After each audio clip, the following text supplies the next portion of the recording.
Fresh evidence tonight that China still thinks it can play by its own set of rules. According to a newly released study in the journal Nature, scientists have discovered the source of a mysterious recent rise in a very dangerous ozone-destroying chemical. This chemical was supposed to have been phased out in 2010. But apparently China didn't get the memo. And I'm being nice, because the reality is China didn't care. The chemical has been traced to eastern China. The Chinese, they want to have their cake and they want to eat it too. They want to have developing nation status. You know, they're actually one of the biggest borrowers on the planet from the World Bank, while simultaneously trying to play the part of a grown-up on the world stage. Hey, China, it's time to join the big kids table and play by the big kids rules, right? You are the second largest economy in the world, and you're still growing. Back in 1980, we were 15 times the size of you, and now we're just 1.5 times as big. If this keeps up, you could actually overtake us.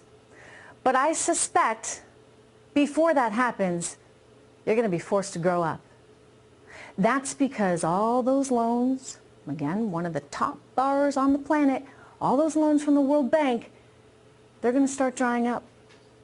Now, all you viewers should know, members of the Chinese Communist ruling party, they all seem to have rather sensitive egos. So sensitive that they've taken a real dislike to me. Someone who dares to tell it and them like it is. And this week, a state media news presenter named Liu Xin launched a personal attack on me. Watch. She's so sure of U.S. victimhood, so indignant that her eyes practically spit fire. If you were an American who didn't know any better, you too might clench your fists and pound the wall. Wow, my eyes? They spit fire? My fists? Oh dear. Not quite. But you know what? I'm going to take it as a compliment. She says I'm emotional. Yeah, I get a little emotional. I'm proud to show my emotion when I'm confronted with a reality that will be bad for Americans. But hey, the truth hurts, right? Watch how this woman, Ms. Xin, hates to hear the truth about how much the Chinese Communist Party steals. One figure upon which she bases her argument is that alleged Chinese intellectual property theft deprives the American economy of $600 billion annually. And how do you define theft? According to whom? So, dear Trish, perhaps you need a better research team. Dear Liu Xin, my research team is the best in the business. And you'll want to know how I define theft? I define it like this. In 2018, a Chinese wind turbine manufacturer is found guilty of stealing trade secrets from a U.S. company, costing that U.S. company $800 million.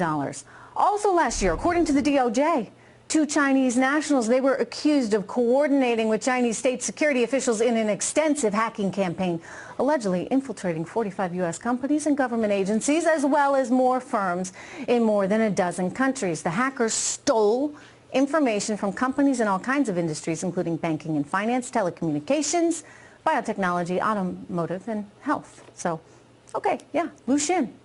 I'd call that stealing. What do you call it? Meanwhile, the Chinese Communist Party seems to be trying to send a message with this. Can you negotiate with people who cross the line of decency? I don't think so. When they issue unreasonable demands, compounded by virtually pointing a gun at your head, in this case, of course, tariffs, even if you wanted to engage, you simply can't.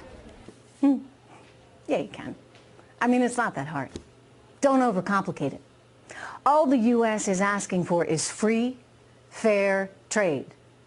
0 tariffs on your goods, 0 tariffs on ours. And no more stealing our stuff, okay? Is that really that hard?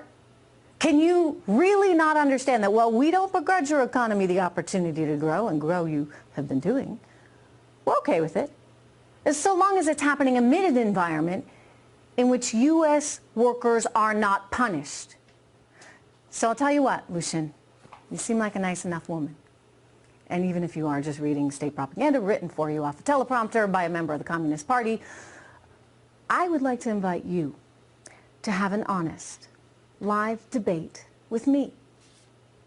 A real discussion. You name the time. You can name the place, someplace neutral outside of China or the U.S., and consider this an invitation, Ms. Xin. I very much look forward to your reply.